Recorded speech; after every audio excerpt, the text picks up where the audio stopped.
Speaking of political drama, civil unrest, and even the idea that if we can't figure out how to live together, that we're headed to some kind of national divorce, some kind of civil war. We have ongoing drama at the Texas-Mexico border. Texas, under the leadership of Governor Greg Abbott, has begun to try and fortify its own borders. But here's where that gets interesting. The Texas border with Mexico is also a part of the United States border with Mexico. And I've talked on the podcast before about the state of education and how people basically grow up to be adults who have no idea how the United States even functions, like how we function as a country or how our government functions. And so there are federal rights, which are United States wide. These are the laws that go for every state. They're mandated throughout the entire country. And then there are states' rights. And the framers of our Constitution, the founding fathers, they put a lot of work into figuring out how to balance the sovereignty of states, and states are sovereign, which means they have control over themselves, and how all 50 of us, eventually it became 50, could function together. And so what is centralized and what is decentralized. Now, over time, the federal aspects of the country at large have grown enormously. We now have a very big government that pokes into almost every part of our life. We are not delegating down the majority of tasks for state and local governments to decide. The federal government is deciding most things for most people. On any given day, you don't think much about this. You have a state driver's license. You have a federal social security number. You don't think a whole lot about this. It just kind of is how we function, and we don't learn about, how the country actually works when we're in school, and we just live our lives kind of ignorant of it. However, sometimes things come to a head, and the last time they came to as obvious of a head was in the Civil War, and of course, the Civil War was largely over slavery, but what exactly about slavery? And when it came down to it, we have this founding idea across the whole country in our founding documents, our federal documents, which say that all men are created equal, all men.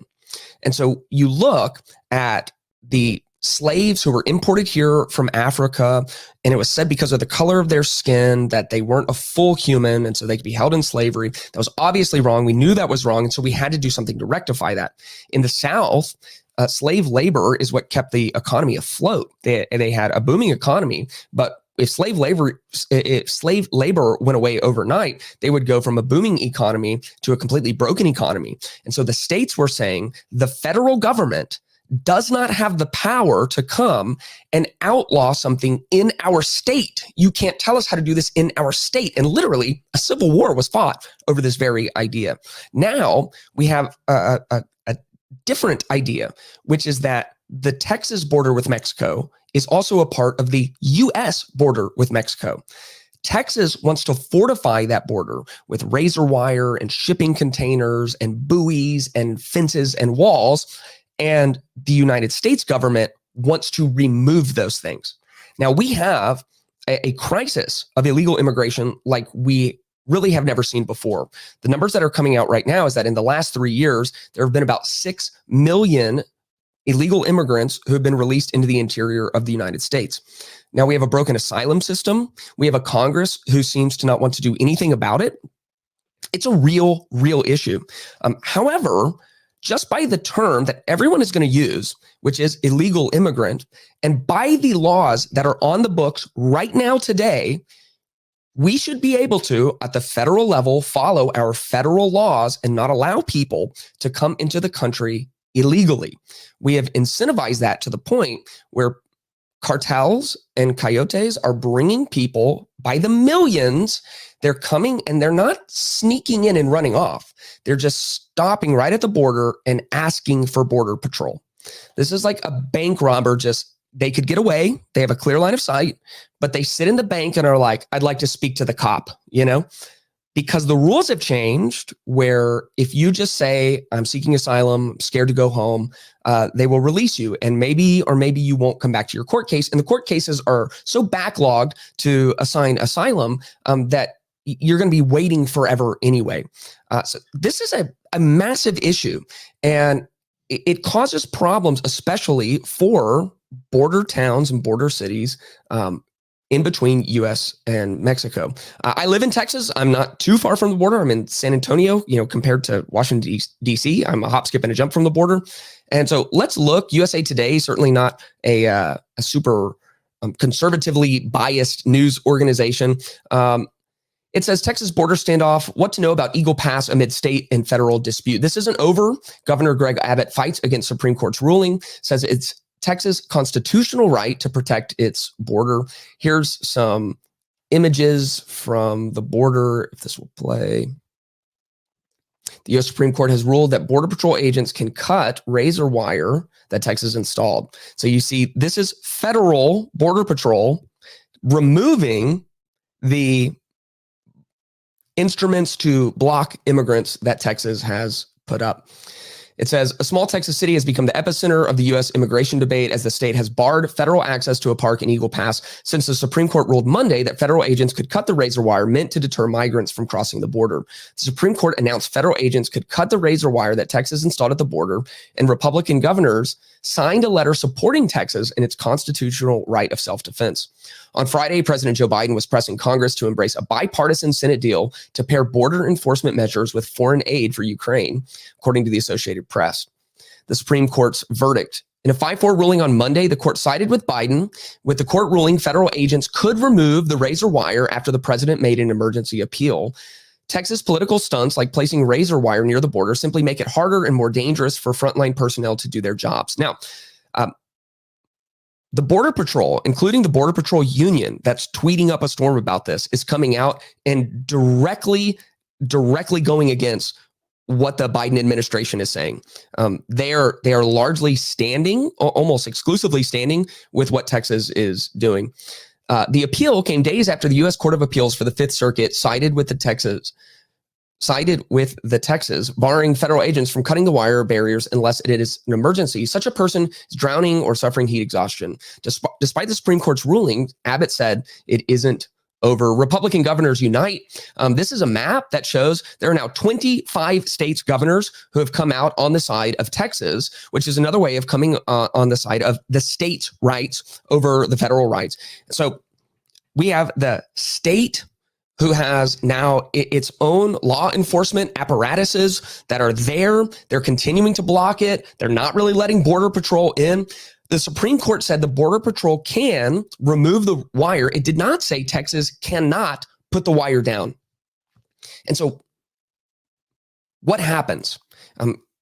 If you live in an area and there are constantly people letting their dogs run into your yard, and so you build a fence, and your homeowners association doesn't want you to have that fence, then they can go to court, and the court could rule, not that you're not allowed to put up a fence, but that the homeowners association is allowed to take your fence down. And so what cartoonishly could end up happening is Texas keeps putting razor wire up, and they just keep taking it down, and they keep putting it up, and they keep taking it down. This has brought the issue of immigration to the forefront, and it's made the issue painfully obvious, and it's made the issue painfully visible. What is going to happen here? We've seen a few moves. The Biden administration is now putting sanctions on Texas. The United States is sanctioning one of its states when it comes to natural gas. An interesting move that, we'll see where it goes. Doesn't seem helpful. Natural gas is one of the cleanest sources of energy. So I'm not sure why we would do that.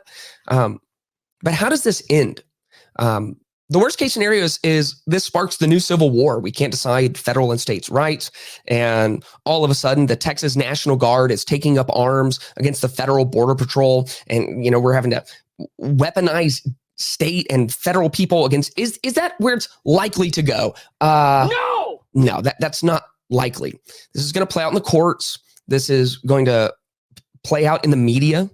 And I think that Biden is now in a very difficult position because no one is happy with what's going on at the border. Democrats aren't happy, Republicans aren't happy, and the public by polling is overwhelmingly unhappy with the border. And this could be fixed. This could be fixed by making asylum seekers stay in their country of origin or even just stay in Mexico.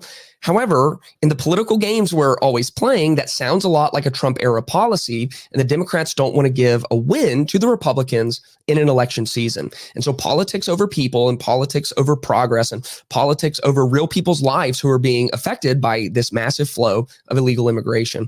And the immigrants themselves, who a lot of them just want a better life and need an obvious and legal pathway to come into the country. It's a mess all the way around, and we are so divided. Jesus said in Matthew 12, knowing their thoughts, he told them, every kingdom divided against itself is headed for destruction, and no city or house divided against itself will stand. And Jesus was making the case that he is from God, and people were saying that he was doing things by the devil, and he's saying a kingdom against itself, God and Satan, arch enemies, they cannot work together. That kingdom would be doomed for destruction. And that wisdom transcends even to this moment. If we can't be in sync on the federal and the state level, it will cause fractures.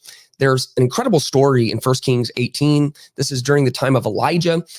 Evil King Ahab, who was worshiping Baal and Asherah poles and all of these foreign gods, God sent a drought to Israel, and they're just at this impasse. The king blames Elijah for the drought, and Elijah rightfully blames the king's evil and his worship of idols for the drought, and neither is willing to give any room. After 3 years, God sends Elijah back to confront the king, and when he shows up, he says, you bring all of your prophets and all of your wise men, and let's have this out and let's do it publicly. Let's figure this out publicly. Let's see who is the actual problem. And when there is a real problem that is having effect downstream on innocent populace, I think the best thing that could happen is to make it public.